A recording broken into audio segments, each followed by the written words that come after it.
the founder of AI many years ago. And he talks of something called digital immortality, which was really the eureka moment for me personally of where and what we are dealing with. So we are humans, and in the way in which we talk is the way in which we can connect, and we can then transfer knowledge from each other.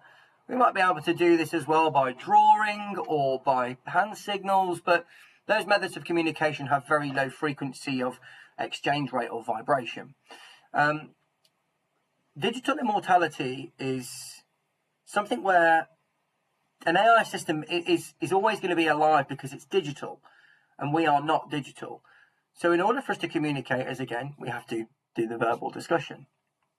But from Jeffrey's analogy of when he was discussing it, and I'll stand corrected maybe, or additionally have some information added to it in a minute, is that when we have digital systems, they can talk to each other based on weighted networks and connection strengths.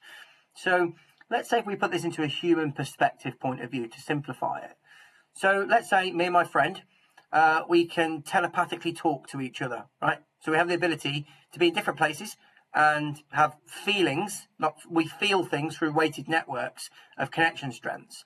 So he goes to the bar and he orders a pint and he has a bad experience at the bar.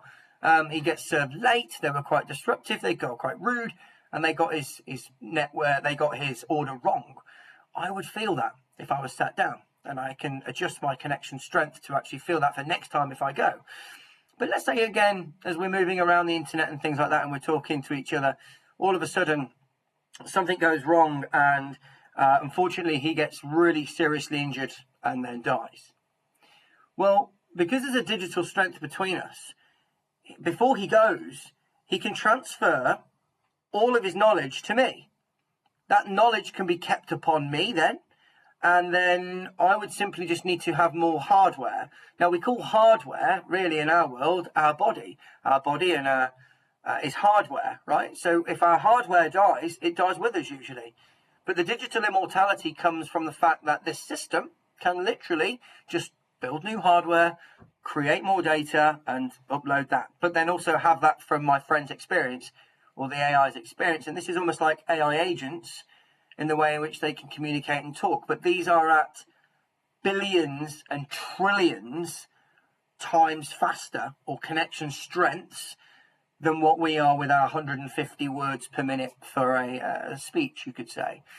So, that's the way in which it can be still kept alive, which is completely different from us, because we are biological and this is neural network. So in the Lord of, the word of Jeffrey Hinton, Alana, bring to the table my analogy and how it's correct and what could be made to improve that analogy for the viewers.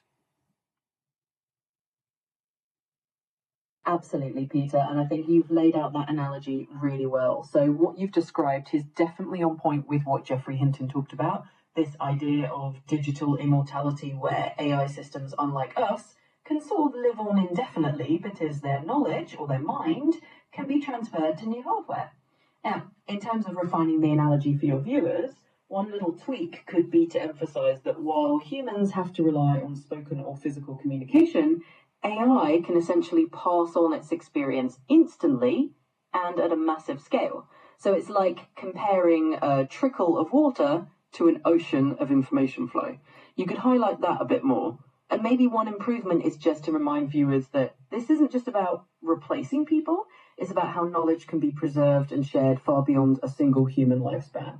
So you're spot on with the analogy, and just adding a bit of that context can make it even clearer for them. I'll leave it at that for you. It's only a short video here, digital immortality. Go watch the rest of my videos. Go check out my LinkedIn. Go check out my Scales of AI Safety as well, which is another YouTube channel which is about me talking using AI tools and things like that. Go in and check out my LinkedIn. I've got a Facebook as well, Peter Collins, which is sort of an AI safety type of thing as well. Just going to have a little look at all of the stuff, but most importantly, try to grow this channel. Share it, comment, and if you'd be so kind, just hit that subscribe button. I'd really appreciate your time there. Thanks so much. Take care. See you soon.